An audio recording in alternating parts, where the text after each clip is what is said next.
जय हिंद दोस्तों, मेरा नाम है R K. Sir. Drishyam IAS YouTube channel में आप लोगों का स्वागत है। मूल अधिकारों की श्रेणी में आज हम अनुच्छेद 15 के बारे में बात करेंगे। इसके बारे में बात करने से पहले आप एक हेडिंग डाल लीजिए। एक हेडिंग डाल लीजिए आप। राज्य के द्वारा सामाजिक समानता बनाए रखने का प्रयास। राज्य के द्वारा सामाजिक समानता बनाए रखने का प्रयास। देखिए, आर्टिकल 15 एक क्या कहता है, इसमें सारे क्लॉज हैं 6। जैसे आर्टिकल 16 में क्लॉज हैं 6, ऐसे ही आर्टिकल 15 में क्लॉज हैं, इसके सब क्लॉज हैं 6। लेकिन हम 6 के बारे में नहीं जानेंगे, फिलहाल हम पहले के बारे में जान रहे हैं। आर्टिकल 15 का पहला क्लॉज क्या कहता है, राज्य नागरिकों के साथ केवल शब्द पर ध्यान देना है आपको, केवल इन आधारों पर भेदभाव नहीं कर सकता। कौन कौन से आधार है? 5 आधार हैं। कौन कौन से? पहला जाति, दूसरा प्रजाति या मूल वंश, तीसरा जाति, लिंग, जन्म स्थान। इन आधारों पर भेदभाव नहीं कर सकता, लेकिन इनके अलावा भेदभाव कर सकता है। और वो कौन कौन सी चीजें हैं? वो है शैक्षिक योग्यता, एजुकेशन के लेवल पर आपको अगर आपका अच्छा दिमाग चलता है, इंटेलिजेंस बच्चे हो, तो आपको स्कॉलरशिप मिल सकती है। दूसरा, शारीरिक मानदंड के आधार पर, शारीरिक मानदंड जैसे कि आप विकलांग हो, समझ में आ रही है, तो इसके आधार पर आपको छूट मिल सकती है। दूसरा, प्रतिस्पर्धा यानी कंपटीशन के आधार पर। अगला है आर्थिक आधार पर आपको छूट मिल सकती है। इन आधारों पर, लेकिन इन आधारों पर राज्य आपके साथ में भेदभाव नहीं करेगा। कौन कौन से आधार हैं? धर्म, प्रजाति या मूलवंश। प्रजाति या मूलवंश का मतलब होता है जैसे आर्य लोग हुए। हिटलर अपने आप को आर्य कहता था। यहूदियों को 20 लाख यहूदियों को उसको चैम्बर में आग लगवा दी थी उसने, क्योंकि वो उसकी प्रजाति के नहीं थे। इसीलिए प्रजाति के आधार पर भेदभाव नहीं कर सकते। जैसे ऑस्ट्रेलियन प्रजाति, द्रविडियन प्रजाति, ऐसी जाति। जाति में कौन से होते हैं? पंडित, ठाकुर, बनिया, जाटव, ये सारी चीजें। लिंग के आधार पर यानी कि स्त्री, पुरुष। और इस जन्म स्थान, जैसे कि आप यूपी के हैं, बिहार के हैं, मध्य प्रदेश के हैं, उत्तराखंड के हैं, तो इन आधारों पर कोई राज्य भी आपके साथ में भेदभाव नहीं करेगा। लेकिन इसके साथ साथ आर्टिकल 2 क्या कहता है? अनुच्छेद 2 कहता है दुकान, होटल, सार्वजनिक रेस्टोरेंट और सार्वजनिक मनोरंजन के स्थान पर आपको प्रवेश करने से वर्जित नहीं करेगा। कौन कौन से हैं? दुकान, होटल, सार्वजनिक रेस्टोरेंट, सार्वजनिक मनोरंजन। समझ में आ रही? लेकिन ये ऐसे नहीं होने चाहिए। अब जैसे कि तुम किसी दुकान में पहुंच गए, जैसे कि कोई प्राइवेट है, समझ में आ रही है, सार्वजनिक होने चाहिए, बशर्ते इनकी सार्वजनिक होने चाहिए। यहाँ शर्तें मैंने लिख रखी है इनके बारे में। दूसरा है यहाँ पे कुएं। आजकल तो कुएं है नहीं, लेकिन उसके जब संविधान लिखा जा रहा था उस वक्त तो कुएं हुआ करते थे। अम्बेडकर को कुएं से पानी नहीं पीने देते थे, तो उस वक्त अम्बेडकर ने इसीलिए तो छोटी छोटी बातें लिखी है यहाँ पे। कुएं, तालाब, स्नान घाट, सड़क का नाम, मॉल रोड का नाम सुना है आपने? मॉल रोड बहुत बड़े बड़े शहरों में मॉल रोड होता है, जैसे मसूरी में मॉल रोड है। वहां पे सिर्फ अंग्रेज ही चलते थे, इंडियंस को नॉट अलाउड। समझ में आ रही है आपको? ऐसे ही सड़कों पर भी ऐसी ऐसी छोटी छोटी चीजें लिख दी हैं जो झेले थे उन्होंने दुख, संविधान निर्माताओं ने। उन सारी विसंगतियों को खत्म करने के लिए सड़क एवं सार्वजनिक रिसोर्ट, इनको यहां पे जाने से जो है प्रतिबंधित नहीं कर सकते। कौन नहीं कर सकता? राज्य। समझ में आ रही है आपको? कोई भी नागरिक, कोई भी इंसान जो है इनको जाने से मना नहीं कर सकता। दूसरा है, लेकिन शर्त है यहाँ पे, ये सार्वजनिक होना चाहिए। पहला, इनका उपयोग सार्वजनिक होने चाहिए। ऐसे नहीं है कि सचिन तेंदुलकर के जो है आराम से स्विमिंग पूल बन रहा है और आप जाकर के डुबकी लगा के नहा रहे हो और वो मना कर रहा है, तो आर्टिकल 15 देखिए, किसके आधार पर मना नहीं कर सकते। समझ में आ रही है? लेकिन सार्वजनिक उपयोग के लिए बने हो, सरकारी हो, पब्लिक हो, प्राइवेट नहीं। दूसरा, आंशिक या पूर्णतः, दूसरा है आंशिक या पूर्णतः सार्वजनिक वित्त से संचालित हो। आंशिक या पूर्णतः सार्वजनिक वित्त से संचालित हो, तब इसके लिए प्रतिबंध नहीं लगाया जा सकता। अगर ऐसा नहीं है, प्राइवेट है, तो आपको प्रतिबंध लगाया जा सकता है। सार्वजनिक वित्त, जैसे कि सरकार, गवर्नमेंट आपको जो है अपने पैसों से स्कूल या कॉलेज खोलने के लिए या सुविधा दे रही है, या फिर उन्होंने कोई होटल्स वगैरह खोल रखे हैं, तो गवर्नमेंट का पैसा लगा हुआ है इन सारी चीजों में। अगला है आर्टिकल 15(3). 15(3) क्या कहता है? हेडिंग डालिए इसके लिए।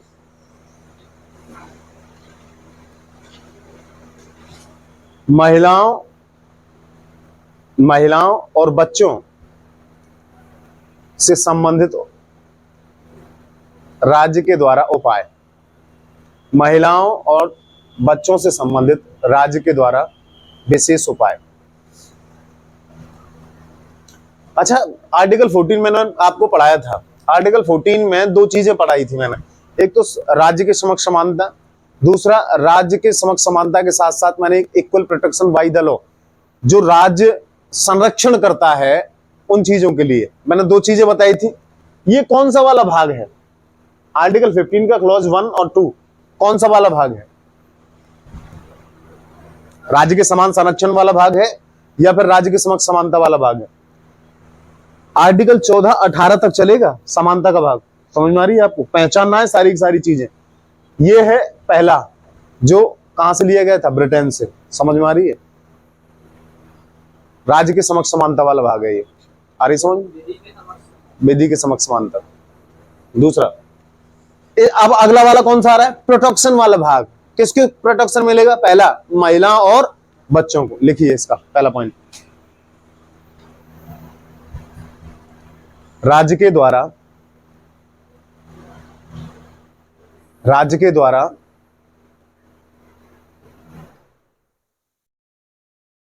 महिलाओं एवं बच्चों को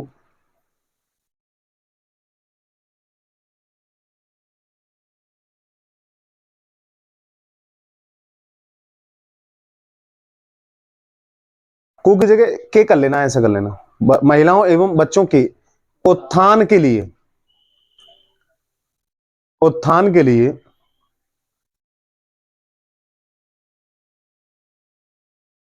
लिए विशेष कार्य किए जा सकते हैं।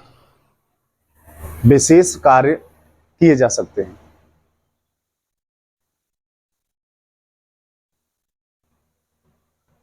आर्टिकल 15(3) में इतना ही है बस।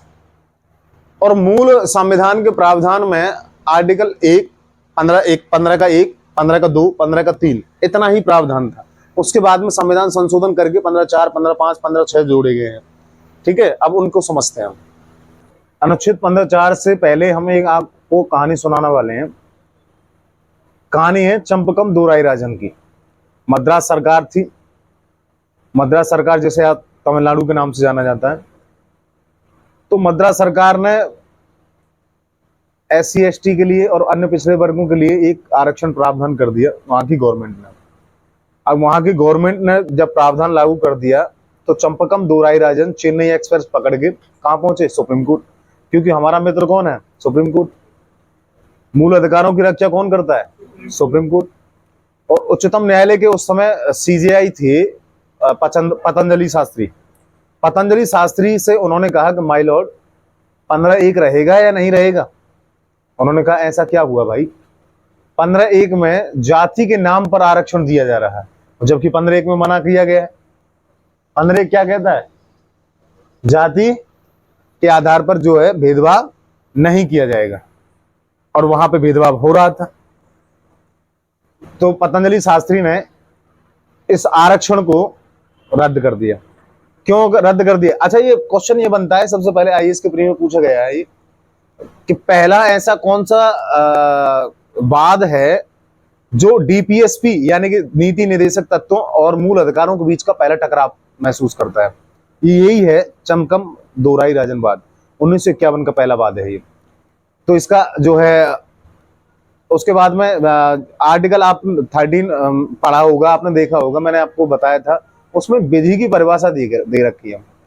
विधि शब्द किसी चीज को रोकने के लिए बनी है। संविधान संशोधन को नहीं रोक सकती है भाई। सर्वोच्च शक्ति किसके पास में? सुप्रीम कोर्ट के हाथ में। अब सुप्रीम कोर्ट के हाथ में, तो सुप्रीम कोर्ट ने ये तो रद्द कर ही दिया। लेकिन संसद ने संविधान का पहला संशोधन किया, यहां से आपको लिखना है। अब हेडिंग डालिए 15/4।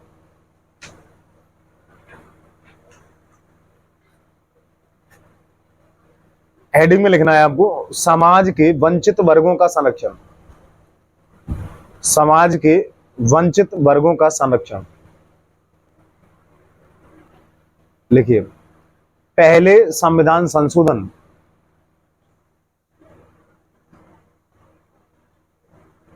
पहले संविधान संशोधन के द्वारा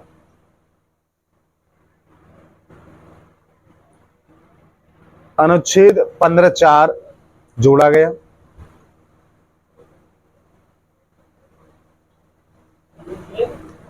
अनुच्छेद 15/4 जोड़ा गया, जिसमें यह उल्लिखित है कि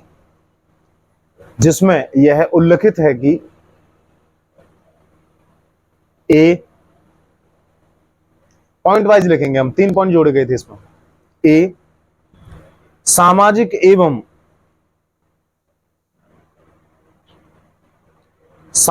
एवं पिछड़े वर्गों के लिए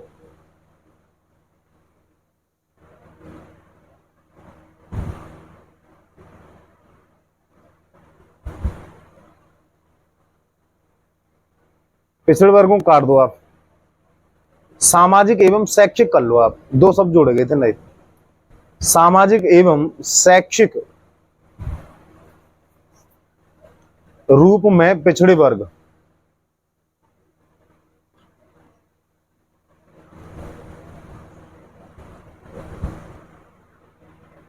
दूसरा, अनुसूचित जातियां एवं जनजातियों,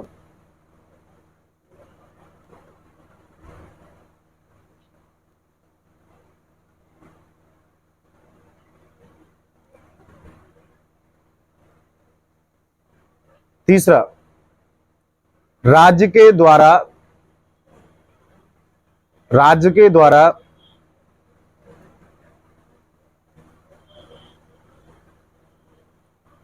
द्वारा विशेष उपाय किए जाएंगे, राज्य के द्वारा विशेष उपाय किए जाएंगे।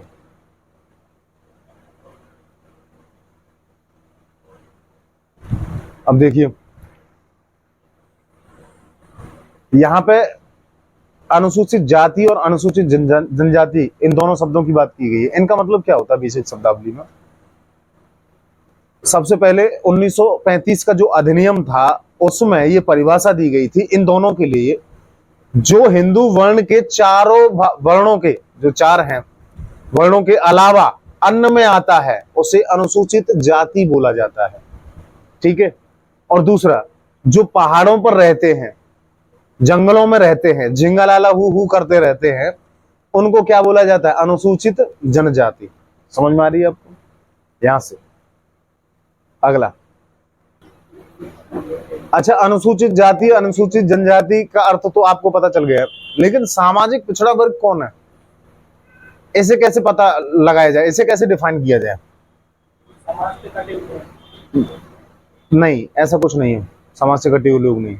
इसके लिए विशेष एक आर्टिकल है भारतीय संविधान में, उसे इसको जोड़ करके आप यहां लिख सकते हो। बस आप हेडिंग डालिए अनुच्छेद 140, 340 करना, अनुच्छेद 340, एनओटी नोट करके लिख लो आप, अनुच्छेद 340।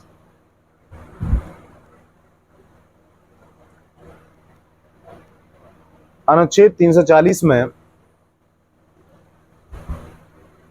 राष्ट्रपति को यह शक्ति दी गई है, राष्ट्रपति को यह शक्ति दी गई है कि वह पिछड़े वर्गों के उत्थान के लिए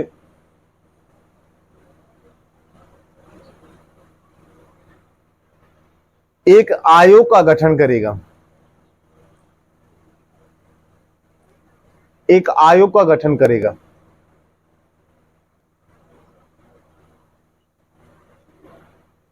और आयोग की अनुशंसा के आधार पर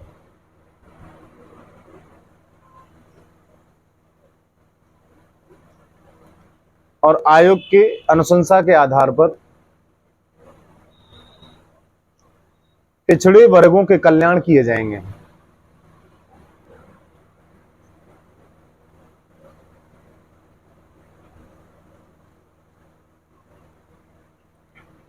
और राष्ट्रपति के द्वारा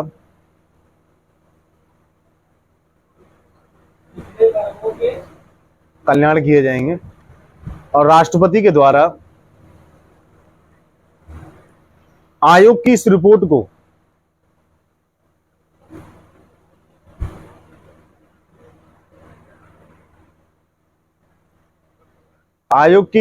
को संसद के समक्ष रखवाया जाएगा।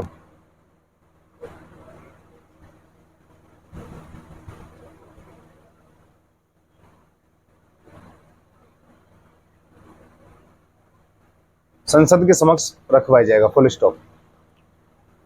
अब राष्ट्रपति ने पहला आयोग बनाया कि भाई अन्य पिछड़ा वर्ग कौन है देखने के लिए भारत में। राष्ट्रपति ने सबसे पहला आयोग बनाया था काका कालेलकर आयोग 1953 में। इसको लिख सकते हो आप, एग्जाम में पूछा नहीं जाता वैसे, पर पीसीएस के एग्जाम में पूछा जा सकता है। इसे दूसरे नाम से भी जाना जाता है, पहला सामाजिक पिछड़ा वर्ग आयोग कौन था? काका कालेलकर आयोग।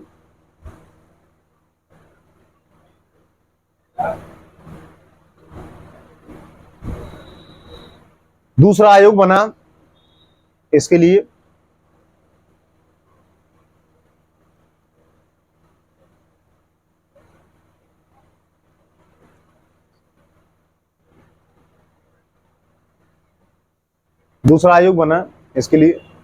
बिंदेश्वरी प्रसाद मंडल, बीपी मंडल, इसे शॉर्ट में बोलते हैं बीपी मंडल। 1979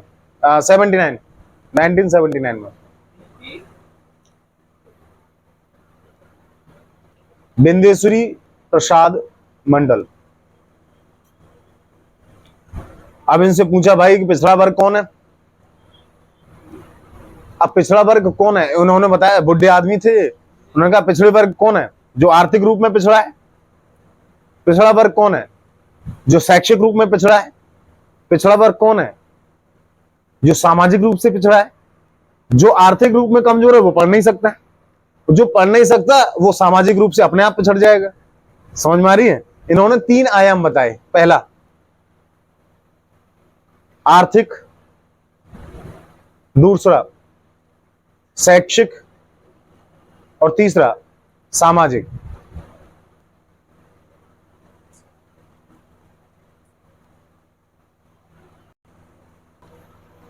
अब इस रिपोर्ट को 1979 में किसकी सरकार थी? जनता पार्टी की सरकार थी, कांग्रेस की सरकार नहीं थी। 78 में जनता पार्टी आ गई थी, लेकिन जनता पार्टी आंधी की तरह आई, तूफान की चलत निकल गई।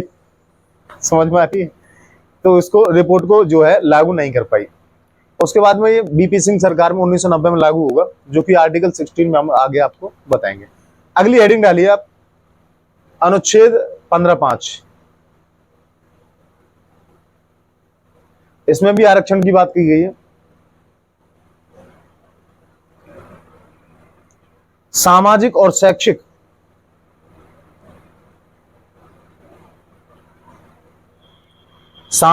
शैक्षिक रूप में पिछड़े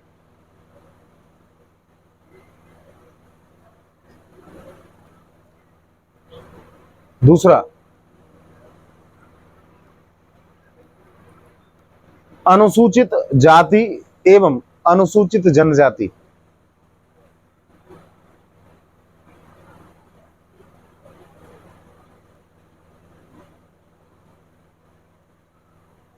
अब इन वर्गों को कहां आरक्षण मिलेगा? कौन सी जगह पे आरक्षण मिलेगा? इनके सामने या तो एरो निकाल लो या फिर इनके सामने सब पॉइंट लिख सकते हो आप। पहला, केंद्रीय सेवाएं।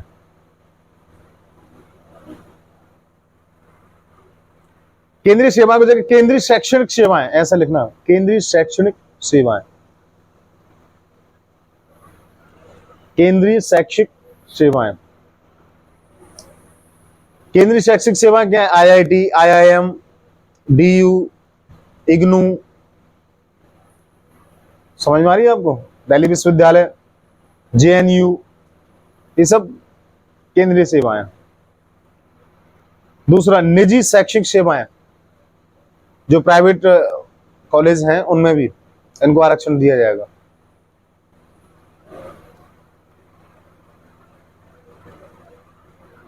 और तीसरा, लेकिन यह आरक्षण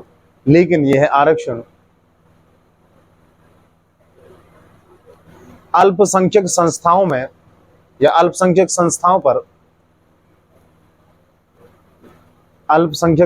पर लागू नहीं होगा।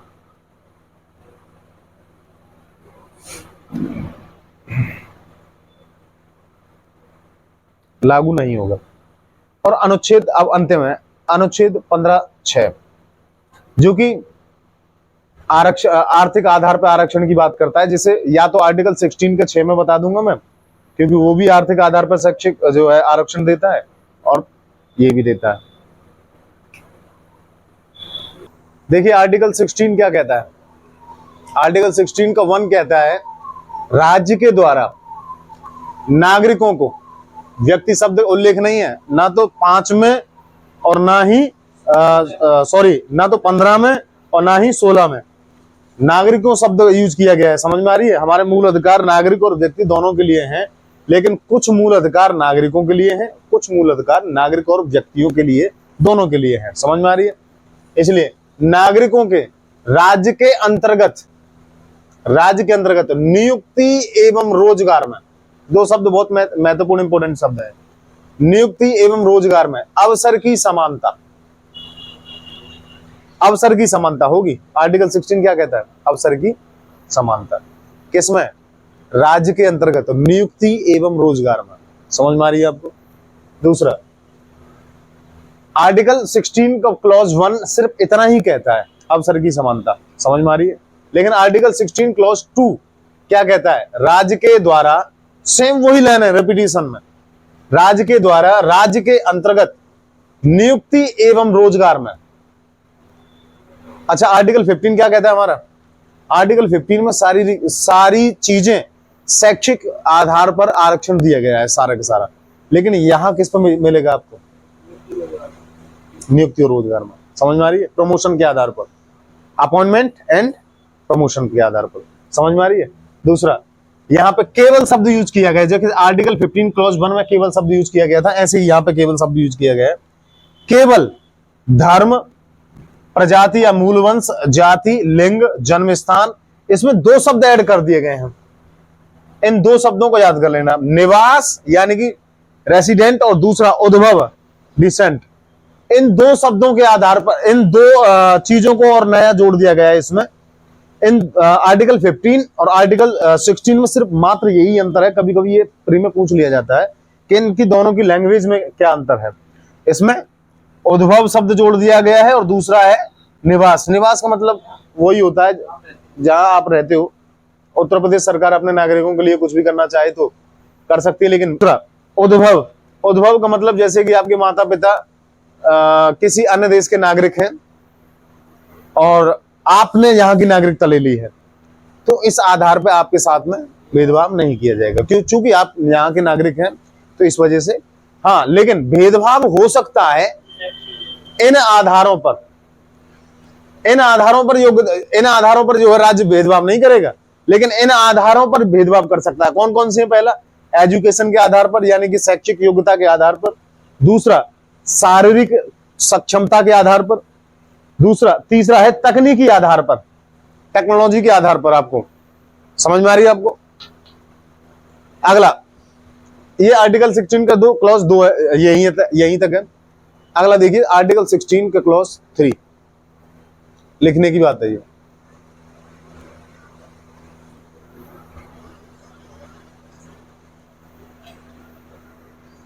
हेडिंग डालिए,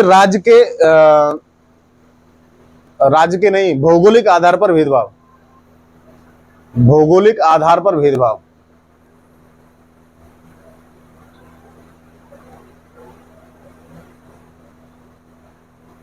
भौगोलिक आधार पर भेदभाव। पहला पॉइंट, राज्य के द्वारा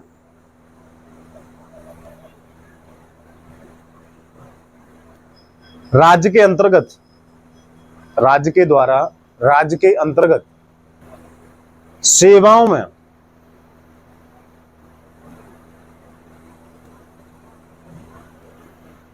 किन्हीं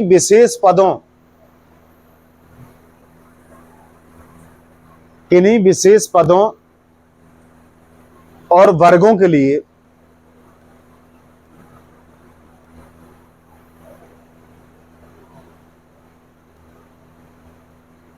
स्थानीय निवासियों के लिए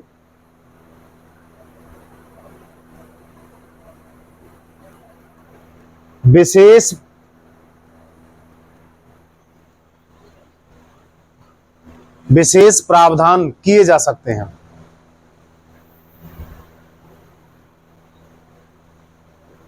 विशेष प्रावधान किए जा सकते हैं, परंतु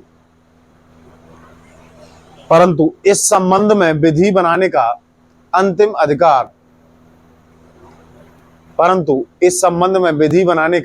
अधिकार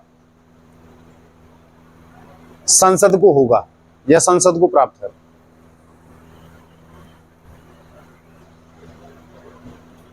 संसद को प्राप्त है।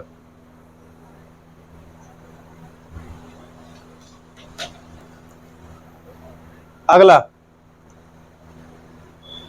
16(4) आरक्षण। यहां से आपके मेंस का क्वेश्चन यहां तक बन सकता है। यहां से कभी कोई क्वेश्चन नहीं पूछा जाता है। 15 से नहीं, 16 से नहीं, कोई मतलब ही नहीं है। आपसे सिर्फ क्वेश्चन पूछा जाता है। अगर आंसर राइटिंग में अगर मेंस में क्वेश्चन पूछे गए तो आरक्षण से पूछा जा सकता है, ओनली ऑन। इसलिए बंद कर दो।